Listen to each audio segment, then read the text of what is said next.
Salut à tous, bienvenue pour une nouvelle analyse de diète comme chaque dimanche 18 h. Aujourd'hui, on va analyser la diète de Mouglifit que je ne connaissais absolument pas. Il n'a pas énormément d'abonnés, en tout cas sur YouTube, mais vous avez été nombreux de manière répétée à me demander son analyse en commentaire. Donc visiblement, il a de l'impact. Donc je vais analyser la dernière vidéo de diète qu'il a postée. On y va, let's go. Oui, vas-y, oui, oui, oui, oui, avec ton beau taxi. En avant, oui, oui, oui, oui, c'est...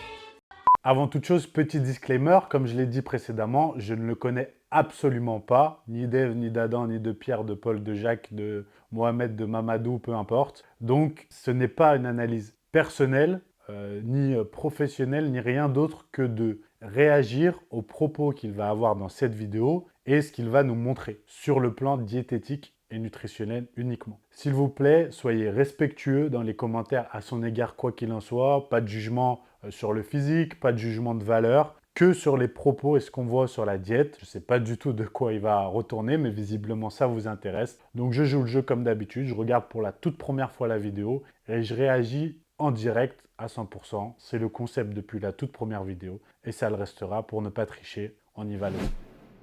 Bon les gars, c'est bientôt l'été, on va pouvoir aller sur la plage pour se balader torse nu, pouvoir débâcher pour montrer les tablettes de chocolat. Pas meilleur moment pour commencer une...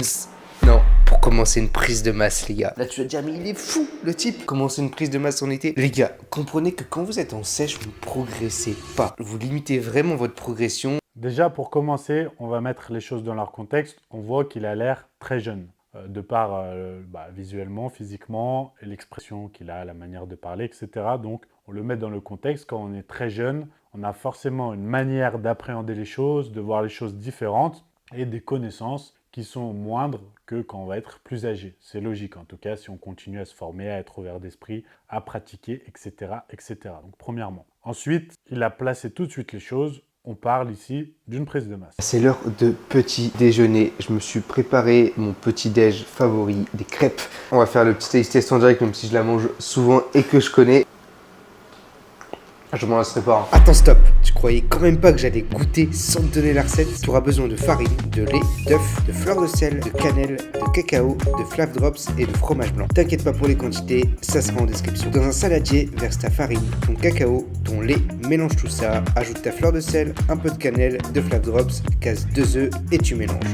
Ensuite, on va se préparer la garniture. Du fromage blanc, du cacao, des flav drops, tu peux aussi rajouter un peu de whey et tu mélanges tout ça. Tu verses ta pâte dans ta poêle, t'attends que ça cuise et tu retournes délicatement. S'il te plaît, les fais pas trop cuire, il n'y a rien de pire que des crêpes toutes sèches. Tu les laisses refroidir et tu les garnis avec ton fromage blanc. Le fait de l'avoir fait la veille, ça va la raffermir et ça va être bien meilleur. Tu me dresses ça joliment dans une assiette, t'ajoutes un peu de sauce chocolat, 0 calories, un peu de granola et de chantilly légère et là tu te régales. Donc là, premier repas de la journée, le petit déjeuner, il va se faire des crêpes classiques en soi. Intéressant, donc la recette, il y a beaucoup d'ingrédients, j'ai noté. Il utilise de la farine blanche de blé, apparemment, il ne précise pas, mais au coup d'œil, du lait, des œufs, cacao, cannelle, fleur de sel, du flav drop, donc c'est des arômes. Et ensuite, il fait une sauce avec du fromage blanc, il rajoute du cacao et puis par-dessus granola, chantilly légère. Qu'est-ce qu'on peut dire ici? Alors, beaucoup s'offusqueraient, en tout cas tous les aficionados encore, de l'index glycémique, qui en ont peur, du gluten. Alors à juste titre, si on est intolérant, allergique, mais pour le coup, à modérer si on n'a pas de souci particulier, voilà, pour la farine de blé. Le lait, idem concernant le lactose, c'est-à-dire que le gluten et le lactose ne sont pas des poisons. Voilà, il ne s'agit pas d'arsenic, il faut bien remettre les choses dans leur contexte. Il est vrai qu'il y a des études qui montrent énormément d'impact négatif sur la santé du lactose et du gluten, mais en fait, il y a déjà des facteurs génétiques en fonction des populations, ça va changer, il y a des facteurs individuels et il y a aussi une question de quantité, de durée et il y a une question, surtout pour le lactose, de qualité des produits laitiers, du lait de manière générale à nuancer. Donc c'est un sujet bien plus vaste et bien plus compliqué comme je l'ai déjà expliqué. L'index glycémique ici n'a pas lieu d'être.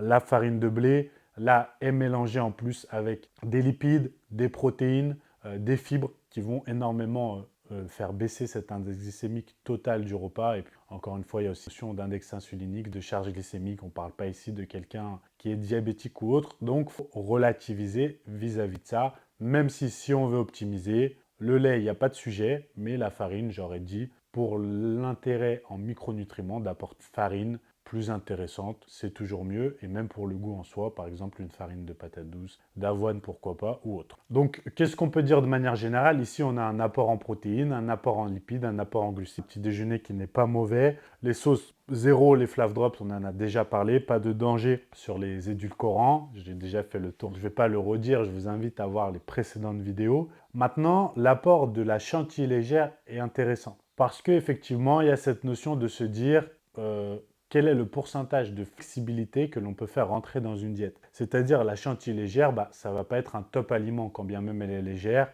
On peut se poser la question, est-ce que ça a la place ici dans une alimentation? Eh bien, ma réponse serait, ça dépend. Lorsque vous n'êtes pas sujet à des troubles du comportement alimentaire et que la moindre petite dose de ce genre d'aliment ne vous pouvez pas faire une orgie parce que vous n'êtes pas capable de vous contrôler, ce qui n'est pas grave en soi, il ne faut pas culpabiliser, mais ça peut arriver, vous voyez, que vous êtes capable de modérer comme ça, que ça représente un faible apport de vos calories et qu'au final, ça vous permet de ne pas aller craquer, justement, faire des crises sur autre chose, de ne pas être frustré, pourquoi pas en soi? Maintenant, ce qui me gêne, c'est quand ça vient en lieu et place d'aliments vraiment intéressants pour la santé, que c'est trop fréquent, en trop importante quantité, et qu'on vient sacraliser ces aliments-là et les mettre sur un pied d'égalité avec des aliments sains en disant, vous voyez, tout ce qui compte, c'est les calories, etc., etc.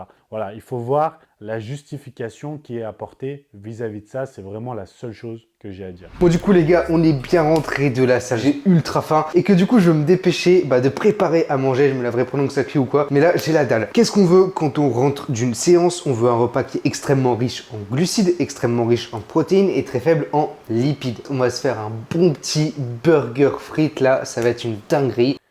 Alors, là, très intéressant. Il rentre de la salle, donc il a pris le petit déjeuner, il est allé s'entraîner, il rentre et il explique qu'il va préparer son repas, très bien. Il dit qu'est-ce qu'on veut après la salle? On veut un repas extrêmement riche en glucides, extrêmement riche en protéines et faible en lipides. Eh bien, je dirais non. Déjà, je nuance le mot extrêmement, qui pour moi n'est pas approprié, mais encore une fois, il est jeune et je peux comprendre. Et malheureusement, cette croyance populaire qui fait qu'on doit avoir un repas extrêmement riche en glucides et en protéines après l'entraînement et faible en lipides provient majoritairement des bodybuilders qui sont ceux, n'oubliez pas, qui ont ouvert la voie et montré l'exemple en termes de nutrition dans le sujet de la prise de masse avec à l'époque les magazines et tout ce qu'on avait, et du rapport qu'on attribue, de l'importance qu'on attribue plutôt à l'insuline, à ce fameux pic anabolique post-workout et le fait que l'on doit très vite aller se jeter sur des sources de protéines, de glucides, etc.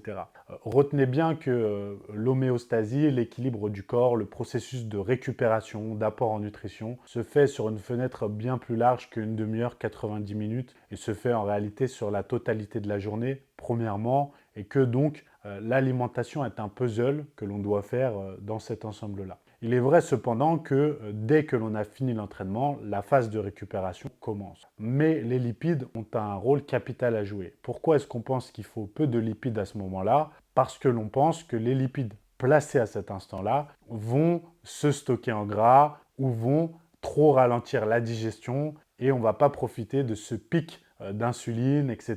et transporter les lipides en graisse, ce qui en réalité provient à 100% des bodybuilders qui consomment de l'insuline et qui à ce moment-là effectivement ne consomment pas de lipides, consomment majoritairement des glucides et des protéines, mais c'est un tout autre sujet. Pour le kidam, je crois que ça se dit comme ça, pour le kidam, l'individu lambda, que je suis aussi comme vous dans ce cas-là, puisqu'on n'est pas des bodybuilders professionnels, on ne consomme pas de l'insuline, on n'est pas dans ce genre de protocole, et de toute façon, on n'a pas ce besoin-là, en plus, qui n'est pas physiologiquement parlant intelligent, eh bien, c'est beaucoup mieux d'avoir un repas complet. Là, on parle vraiment de repas, on ne parle pas de checker après l'entraînement, attention. Et donc, d'amener aussi des sources de lipides qui vont être fondamentales pour cet aspect récupération et hormonal. Par exemple, quelque chose de très intéressant, ce serait de consommer des œufs après l'entraînement pour son apport via le jaune d'œuf en cholestérol alimentaire qui va stimuler la production hormonale. Mais les sources d'oméga 3 de lipides sont intéressantes. Donc ici, on veut un repas, pour moi,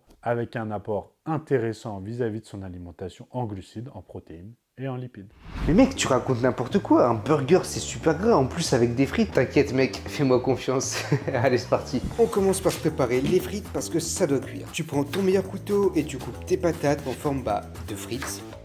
Tu les mets dans un saladier et là, les épices magiques, le paprika fumé. Tu ajoutes aussi un peu de sel, tu remues bien et tu viens étaler ça sur une plaque. Ça part en double cuisson. Première fois pendant 20 minutes à 180 degrés, puis 10 minutes à 240 degrés. Ensuite, on se prépare la garniture. Des tomates cerises, des cornichons que tu viens couper en lamelles et en dés, de la salade, des pickles d'oignons et tu mets ça de côté. Ensuite, la sauce. Tu prends du fromage blanc 0%, tu ajoutes du ketchup allégé, de la moutarde, de la mayo légère, du jus de cornichon, des morceaux de cornichon, du Saint-Morel. Là, ça se voit qu'il est jeune. Faire une sauce en mélangeant moutarde, mayonnaise et ketchup, on fait ça que quand on a 20 ans. Je vous jure que moi, j'ai passé les 30 ans, je peux plus supporter. J'ai eu fait, hein, mais je peux plus. Juste de le voir là, c'est là déjà. Ah, la jeunesse. Maintenant, la viande. Tu viens l'assaisonner de paprika fumé, de sel, puis tu viens en faire des jolies boules que tu mets de côté. Ensuite, tu chopes tes pains burgers, si possible maison ou du moins de meilleure qualité que cette merde.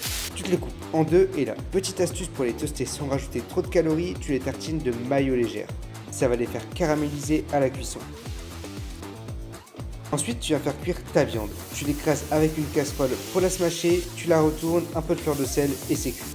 Il te reste plus qu'à monter tes burgers et là, mate-moi ce beau burger. Tu rajoutes des frites, mayo, moutarde, ketchup et régale-toi, chef. Alors, la première chose que je voudrais dire, ça me fait plaisir de voir un jeune qui cuisine comme ça, qui en plus cuisine bien, c'est-à-dire donne des astuces, etc. et varie son alimentation. Je trouve ça top. Maintenant, sur le contenu de ce qu'il consomme ici. Premièrement, il se fait des frites maison au four. Très bien, très bonne astuce, je trouve ça génial. Je rappelle toujours, les pommes de terre, les patates douces ont un pouvoir rassasiant très intéressant. Ça contient 4 fois moins de glucides que le riz à poids équivalent. Donc, très intéressant, surtout quand on veut manger beaucoup de volume, parce qu'on a faim. On peut les faire en frites comme ça au four. Je rappelle plutôt la cuisson à l'huile de coco qui supporte mieux la chaleur qu'à l'huile d'olive. Il ajoute des épices, du sel, très bien. Ensuite, il utilise du bœuf haché 5%, aucun problème. Et là vient le moment où il mélange, donc j'ai rigolé, fromage blanc 0%. J'en ai pas parlé au petit déjeuner, même combat que le lait. Si vous le digérez et le tolérez bien, très bien. Mais il y a un fort pourcentage de lactose dedans. Donc si vous avez des ballonnements, des problèmes de digestion, ça peut venir de là. Donc quand c'est comme ça, vous switchez, tout simplement. Il prend mayo, ketchup, moutarde. Qu'est-ce que l'on peut dire? Comme je l'ai déjà expliqué,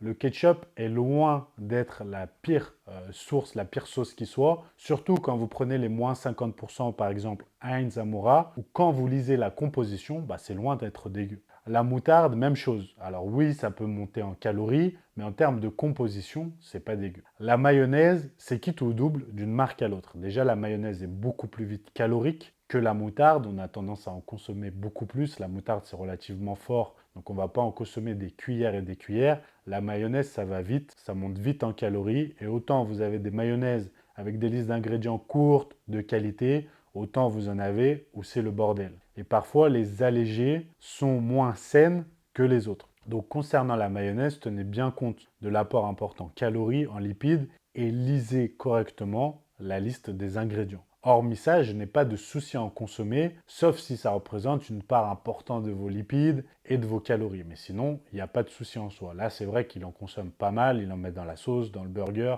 il en remet à côté. Bon, voilà, c'est le seul bémol. Après, le point négatif que je vois ici, c'est qu'il prend des pains à burger très industriels et il le dit ensuite, faites pas comme moi, prenez plutôt des pains que vous faites maison ou achetez des artisanales. Alors ici, c'est juste, effectivement, faites attention à la liste des ingrédients. Je rappelle toujours que tout ce qui est pain de mie, pain comme ça, industriel, et bien souvent en termes de composition, c'est pas du tout intéressant et c'est pas très sain. De temps en temps, ça va, mais si vous êtes amené à faire ce genre de recette souvent, ce qui est très bien en soi, des choix plus qualitatif. Encore une fois, lisez la liste des ingrédients, je le répète dans de multiples vidéos. Arrêtez de ne regarder que ces macronutriments, calories, glucides, protéines, lipides. Je maudis ceux qui ont mis en tête tous les calories se valent. Ce qui compte, c'est ces chiffres. regardez ce que vous allez mettre dans votre corps, les ingrédients, c'est quand même important. Et je suis parfois surpris de voir les gens qui ne savent même pas ce qu'il y a dans les aliments qu'ils consomment, mais qui par contre sont focalisés, il y a tant de sucre, tu te rends compte, il y a tant de calories. Mais regardez la liste des ingrédients, parce qu'encore une fois, 1000 kilocalories d'Oreo, ce n'est pas la même chose que 1000 kilocalories de fruits en termes d'apport, en vitamines, en minéraux, en micronutriments. Et tout ça, ça a un impact fondamental sur votre santé, surtout sur le long terme. Petit point pour vous rappeler que ma toute première formation en nutrition sur les fondamentaux justement de la nutrition, tout sur les protéines, les glucides, les lipides, les calories et en bonus comment calculer votre diète est sortie sur le site morphologytraining.com. Et cette formation, elle vous permet vraiment d'avoir les dernières données sur ce plan-là, justement, d'acquérir plus de connaissances, d'ouvrir votre esprit, d'éviter de tomber dans tous les pièges que l'on voit sur les réseaux sociaux, de discerner le pour et le contre, et d'avoir une base très solide en termes de nutrition pour ne plus vous faire berner et faire les bons choix aussi pour votre progression. Et surtout, c'est le socle, le pilier de tous les prochains modules qui vont sortir sur la perte de gras, sur la prise de muscle, sur la micronutrition, etc. etc. Donc n'hésitez pas à vous rendre sur le site. Bon les gars, c'était archi pas prévu, mais en fait j'ai fini de manger et j'avais encore vraiment faim. Je sais pas si vous aussi, mais moi j'ai besoin de finir sur une petite touche sucrée après mon repas. Et du coup là, j'ai donné une petite astuce si t'as pas beaucoup de calories et que tu veux manger un petit dessert. En gros, j'ai juste coupé des pommes en tout petit dé avec de la cannelle. J'ai mis ça au micro-ondes, ça les cuit un peu comme des pommes à tarte tatin. Dessus, j'ai mis un petit peu de chantilly légère, un peu de sauce chocolat 0 calories. Ça me fait un dessert à 100, 120 cales. Je les ai pas encore traqués. Et du coup, ça me permet de finir sur une petite touche sucrée. Donc là, pour finir le repas, ensuite, toujours le repas du midi, il va consommer une pomme qu'il va faire caraméliser, rajouter de la chantilly légère et de la sauce chocolat 0. Donc il y a enfin un fruit parce que c'est vrai que la salade et les petites tomates cerises dans le burger, il n'y a quasi rien. Le matin, il n'y a pas de fruits. Donc là, en termes d'apport en fruits et légumes, c'est très faible. Donc ça, c'est un premier problème. Maintenant, la chantilly légère, ça fait 2 fois de suite, plus la mayonnaise, etc. Là où on peut réfléchir, c'est qu'en termes d'apport en lipides intéressants, et je le rappelle, les lipides sont fondamentaux, notamment pour la prise de muscle et pour la santé, hormis les œufs qui, je l'espère, étaient de qualité, on n'a pas d'apport en lipides intéressant et les apports en lipides sont faibles. Donc là, j'aurais enlevé la chantilly, j'aurais enlevé la sauce 0 et j'aurais mis plutôt des oléagineux, pourquoi pas une purée d'amandes, une purée de noisettes, qui aurait été très sympa avec les pommes par exemple, pour avoir cet apport-là. C'est là où l'apport en calories flexibles et d'autres sources est gênant, c'est quand ça vient en lieu et place de calories qui vous seraient vraiment utiles, notamment pour l'objectif, et qui restent bons en soi en termes de goût. On ne parle pas de rajouter des brocolis à la vapeur. L'heure elle tourne, on a faim et du coup bien se faire une petite collation. Du coup, comme je sais que toi non plus t'as pas tout le temps le temps, je vais te montrer une idée de collation que tu peux te faire super rapidement, qui est pas trop calorique au final et qui fait du bien, qui est super bonne. Let's go! Premier cheat code, les crumpets, en fait c'est une sorte de mélange entre des pancakes et des muffins. 100 grammes c'est que 168 calories, donc vraiment pas très calorique. Dans ça il y a 300 grammes, donc si tu te manges que la moitié, ça te fait 150 grammes, ça te fait genre 250 calories, ça te fait quand même 3 gros crumpets. Tu mets ce que tu veux dessus. Si t'es en prise de masse, tu peux te faire kiffer. Moi je pense que ce que je vais me faire, je vais mettre de la pâte de spéculoos dessus, un peu mon péché mignon. En fait t'as juste à en mettre un tout petit peu, ça donne beaucoup de goût. Et au final en soi c'est comme du beurre de cacahuète ou quoi, c'est du fat. Certes c'est pas du très bon fat, mais il faut savoir que le beurre de cacahuète c'est pas du très bon fat non plus. Donc c'est pas un petit peu dans ma journée qui va me tuer. Alors là, c'est très intéressant. Il prend un goûter, il explique qu'il a besoin de quelque chose de rapide, il emménage, peu importe. Donc, il prend des crumpets, c'est-à-dire des sortes de muffins, en fait, tout simplement. Première chose, on note que ce genre de produit, c'est du même acabit, bien souvent, que le pain de mie, le pain à burger. Donc, ça commence à faire pas mal. Ensuite, il rajoute dessus de la pâte de spéculoos. Et il explique, très intéressant, que ce n'est pas un apport en lipides top certes, qu'on peut rajouter du beurre de cacahuète, mais que ce n'est pas un apport en lipides top non plus, et que tant que c'est une petite partie de la journée, ça va. Mais là, c'est plus une petite partie de la journée. Parce que quand vous additionnez sur 3 repas déjà tout ce qui va être des petits apports, des petits écarts, etc., cumulés les uns derrière les autres, et qui viennent encore une fois en lieu et place d'apports nutritionnels plus intéressants, effectivement, votre total en calories va être bon, votre total en glucides, en protéines, en lipides va être bon, mais la composition corporelle ne sera pas la même. C'est-à-dire que le poids peut évoluer, mais vous pouvez prendre plus ou moins de gras, plus ou moins de muscles. Vous pouvez perdre du poids, mais perdre plus ou moins de gras, plus ou moins de muscles. Et ça explique peut-être pourquoi au début de sa vidéo, il dit bah, c'est impossible de faire une sèche, par exemple, d'être en déficit calorique et prendre du muscle. Beaucoup pensent ça. Pourtant, la science est sur le terrain, ne dit pas ça. Mais pour y arriver, il faut des connaissances en nutrition très poussées. Il faut être capable d'avoir des apports très précis, ne pas avoir de carences, apporter les bonnes sources. Et pareil en prise de muscle. Beaucoup disent quand on prend du muscle, on fait une prise de masse, on prend forcément du gras. Bah, lorsque l'on fait ce genre de choix alimentaire, multiples et répétés, effectivement, c'est plus dur. Donc, il faut bien noter ça et faire attention. Il ne s'agit pas de diaboliser, il s'agit de rationaliser vis-à-vis de ses choix et de comprendre ses résultats et comment on peut faire mieux. Et là, on peut faire mieux. Ensuite, avec ça, il nous faut quand même un petit peu de protéines. Donc, je pourrais me faire juste un shaker, tu vois, classique. Sauf que, bah, en fait, j'aime pas boire mes calories. Comme je te dis, j'ai tout le temps faim. Et donc, pour éviter d'avoir faim, je préfère manger mes calories. Donc, au lieu de me faire un shaker, je vais juste me mettre dans un bol de la whey avec du fromage blanc. Ça va donner un petit goût à mon fromage blanc et ça va le raffermir et ça va me permettre de me rassasier bien plus. Je vais mettre un petit peu de Flav Drops avec ça. Ça sera super bon. Peut-être aussi un peu de fruits rouges surgelés. Ça rajoute quasiment aucune calorie. Et du coup, bah, tu as à la fois des protéines qui sont là, des glucides, des lipides. Donc, ça fait une collation super équilibrée qui te prend 5 minutes à faire. Donc là, il finit la collation avec, encore une fois, de la whey mélangée au fromage blanc parce qu'il explique qu'il a faim, donc il prend du solide plutôt que boire la whey. Ça fait 3 repas avec du fromage blanc. Donc là, si vous êtes intolérant au lactose, vous avez du mal à digérer, vous êtes mort. Après, si lui le tolère bien, il n'y a pas de souci, encore une fois, à ce niveau-là, je le répète. Il explique qu'avec ça, il a une collation qui est équilibrée en termes de glucides, de protéines et de lipides. Bah non, parce que l'apport en lipides, là, pour moi, il est inexistant sur la qualité. Il n'est pas bon. Donc là, pour moi, c'est non sur ça. Et sur l'apport en glucides, bah là, jusqu'à présent, on note que j'aurais aimé ici voir des fruits. Vous voyez? Il dit les fruits rouges surgelés, peut-être j'en ajoute un peu, c'est peu de calories. Mais là, en fait, c'était plus pour l'impact sur la santé, sur la progression. Il faut des fruits, il faut des légumes, il faut des bonnes sources de lipides. Vous ne pouvez pas minimiser ça. C'est impossible. Sur l'impact sur la santé et la progression, vous ne pouvez pas minimiser ça. C'est trop essentiel. Pour ce repas du soir. Alors, j'avais encore une fois prévu autre chose, mais au final, il se trouve que j'ai vraiment pas le temps. Mais ça tombe bien, au moins je vais vous montrer ce que je me fais quand j'ai pas le temps. Souvent, en fait, le soir, je me prends le temps de bien cuisiner, de faire pas mal de légumes, etc. De me faire un bon plat. Là, j'ai pas le temps. Et du coup, l'option quand j'ai pas le temps, j'ai toujours ça dans mon frigo. Alors les gars, allez chez Grand Frais. Donc chez Grand Frais, ils ont en fait c'est des pâtes à pizza. J'en ai déjà parlé dans une précédente vidéo, c'est incroyable. Niveau des macros, c'est extrêmement riche en glucides, très pauvre en fat, riche en protéines et tu peux te manger la pizza complète. Je vais te montrer comment on la fait évidemment.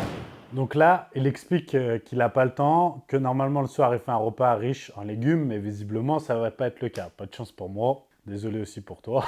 Et donc, il prend une pâte à pizza qu'il trouve chez Grand Frais, une pâte à pizza toute prête. Et il explique que c'est extrêmement riche en glucides, c'est bien, c'est très pauvre en fat, parfait. Bon, on voit vraiment, il est jeune, je le répète, mais on voit ce que l'on remarque dans 90% jusqu'à présent des analyses que j'ai faites. On voit cette focalisation sur les macros, sur les protéines, sur les glucides, sur les calories, mais cette négligence vis-à-vis des lipides, c'est-à-dire on essaye de pas trop en avoir, c'est bien quand il n'y en a pas beaucoup, et aussi cette négligence vis-à-vis de la qualité des aliments qu'on ne recherche pas. Voilà. On ne recherche pas en priorité la liste des ingrédients, on n'en parle pas. Est-ce que c'est important? Est-ce que c'est intéressant? On voit que voilà, ce n'est pas la préoccupation principale. Ce qui me gêne en soi, parce que je me dis que le niveau d'éducation de manière générale sur l'alimentation ne va pas évoluer dans le bon sens si on a des genres de conseils répétés comme ça, où on se focalise plus sur les chiffres que sur la qualité. Et ça me gêne vraiment, voilà. Mais ça ne vient pas de lui, hein. C'est la mouvance générale qui veut ça. Là, si tu as vraiment si t'as une action à côté de chez toi, je te conseille vraiment d'avoir toujours ça dans ton frigo. Ça coûte 3 € la pâte, c'est un délire. Niveau des ingrédients, tu as besoin de cette pâte à pizza, de purée de tomates, de coulis de tomates, tout ce que tu veux. C'est juste des tomates.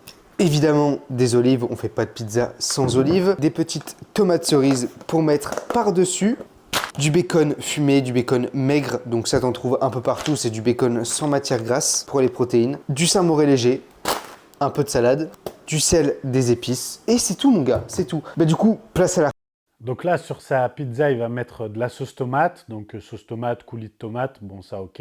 Des tomates cerises, donc ça va être même combat que le midi, hein. L'apport en légumes va être très faible, vous le voyez, en vitamines, minéraux. On n'aura sans doute pas du tout de fruits dans ça. Donc ça, point noir, je le répète, vous avez compris pourquoi. On va avoir des olives. Alors olives, pour l'apport en lipides, ok, pourquoi pas, et c'est bien comme l'huile d'olive. Après, avoir la qualité, encore une fois, de ces olives. Est-ce qu'on va beaucoup les faire cuire? Parce que je le rappelle, les lipides contenus dans l'olive sont très sensibles à la chaleur, à l'oxygène, en tout cas aux fortes chaleurs, donc au four, on va vite dépasser les 180 degrés, donc on est mort pour cette qualité-là niveau lipides, mais bon, ça n'empêche pas de consommer des olives, on est d'accord si vous aimez, mais je les rajouterai après cuisson, juste pour cette raison-là, si vous voulez en consommer. On va rajouter du bacon. Alors, tout ce qui est bacon, jambon, etc., il faut tout de même retenir que c'est des produits où souvent on va retrouver dans la liste des ingrédients des substances qui ne sont pas très saines.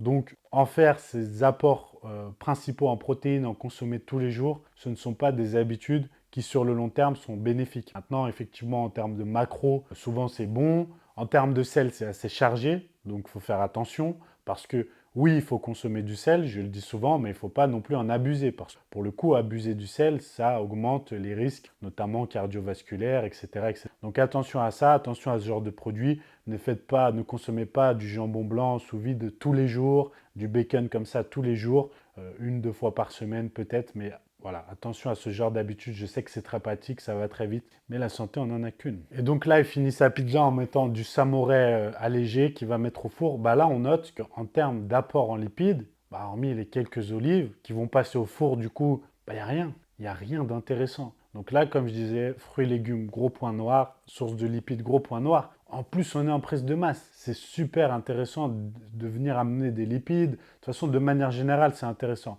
Mais pas que pour l'aspect santé, pour l'aspect hormonal, récupération, force, prise de muscle, etc., etc.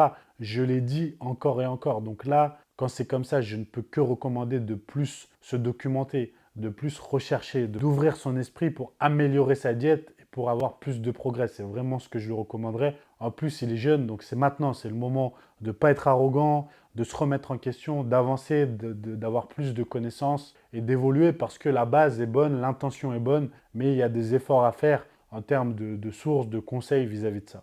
Les gars, ça rentre dans mon total calorique, ça rentre dans mes macros.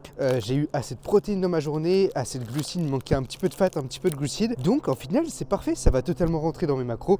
Alors là, ce passage, j'aime beaucoup parce que ça pointe souvent le manque de cohérence entre les actes et les propos. Et j'adore quand je fais une analyse de quelqu'un, en tout cas du contenu, voir et pointer du doigt ça. C'est-à-dire que là, il explique qu'il va manger des glaces et que souvent, visiblement, de ce que je comprends, on le critique sur cela. Qu'est-ce qu'il dit pour contrecarrer ses opposants, entre guillemets, ceux qui le critiquent? Quelle justification? C'est qu'il a déjà son apport en protéines, qu'il a son apport en glucides, qu'il lui manque quelques calories, quelques lipides, et qu'il a déjà tout consommé. Cependant, avant, il met souvent en alerte sur les choix alimentaires, les choix sains. Il explique qu'il a un gros appétit, il a besoin de volume, que c'est rassasiant. Une glace, ça ne rentre pas du tout dans le cadre d'être rassasiant, d'être intéressant en termes de calories et en apport en micronutriments. Ensuite, il n'a quasiment aucune source de lipides de qualité ici. Il y en a zéro. Trouvez-moi, à part les 2 jaunes d'œufs s'ils sont de qualité, une seule source de lipides intéressante fondamentalement en me justifiant. Mettez-le moi dans les commentaires. Je n'en vois pas. L'apport en calories ici, justement, c'est le moment d'amener ces fameux fruits qui manquent. Si on remplace les glaces ici par des fruits, ça comble sa faim. Il explique qu'il a souvent faim, c'est parfait. On vient rajouter ce qui nous manquait, des vitamines, des minéraux, ce fameux apport en fruits donc, qui va aussi basifier cette alimentation où il y a pas mal de produits transformés, où il y a pas mal de protéines. Donc pour l'aspect santé, ça va être bénéfique. On vient rajouter des calories et s'il faut des lipides, eh bien rajoutons par exemple des oléagineux. Vous voyez, rajoutons des amandes, des noisettes, des noix de Grenoble. Avec les fruits, on aura le même apport en termes de calories, en termes de macros que les glaces, mais ce sera fondamentalement différent. Donc là, il y a un manque de cohérence. Et bien sûr que on peut très bien consommer des glaces si on le veut, mais quand on fait le tour de l'alimentation et des calories, parce qu'il ne s'agit que de 3100 kilocalories, ça commence à faire beaucoup de calories transformées, de produits industriels, peu intéressants en termes de micronutriments, même en termes de macronutriments, comparé à tout ce qui manque ici. Voilà. Donc là, par exemple, pour moi, ce n'est pas un bon exemple de flexibilité, de la flexibilité qu'on peut avoir parce que c'est trop. Donc en final c'est parfait, ça va totalement rentrer dans mes macros. Encore une fois, c'est pas les meilleures sources, qu'on soit d'accord, mais comme je te dis, généralement dans ma journée, tu vois, je cuisine beaucoup, je mange beaucoup d'aliments, je mange beaucoup de bons lipides. Alors je mets un bémol, il vient de dire je mange beaucoup de bons lipides. Donc lui, il pense en consommer. Voilà, on le note, il pense en consommer. Donc vous voyez, c'est pour ça que je vous dis toujours pas de jugement de valeur, etc. Il est jeune, du coup c'est ses connaissances. Donc il n'a pas les connaissances nécessaires pour se dire que là, dans sa diète, en termes de profil lipidique, bah, il n'y a pas de bons lipides, il y en a très peu, c'est pas intéressant, les choix sont pas bons à ce niveau-là, le ratio est pas bon en termes d'apport en acides gras saturés, monoinsaturés, polyinsaturés, d'oméga 6, d'oméga 3, tout ce profil-là qui va être intéressant, voilà. On n'a pas en termes d'ALA, de PA, DHA, toutes ces notions que j'ai abordées largement dans les précédentes vidéos, bah, il me manque vraiment ce concept-là. Voilà, donc pour cette analyse de diète, bon, je ne vais pas faire un bilan global parce que les principaux problèmes qu'on a vus, je les ai répétés maintes et maintes fois, que vous pourrez le résumer en 3 points dans les commentaires. D'ailleurs, je vous invite à le faire pour voir si vous avez un peu suivi. Quels sont selon vous les 3 principaux problèmes de sa diète? Voilà, ça peut être un exercice intéressant à faire et à débattre parce que je réponds toujours aux commentaires. Encore une fois, soyez respectueux, on parle que de diète et puis les jeunes. On se retrouve chaque dimanche. Attends, je refais, je ne sais pas pourquoi j'ai fait ce geste. Quoi qu'il en soit, n'hésitez pas si vous avez des suggestions d'influenceurs, de vidéos que vous voulez que j'analyse. On se retrouve dimanche prochain à 18 h. Merci à tous, à plus, bye bye.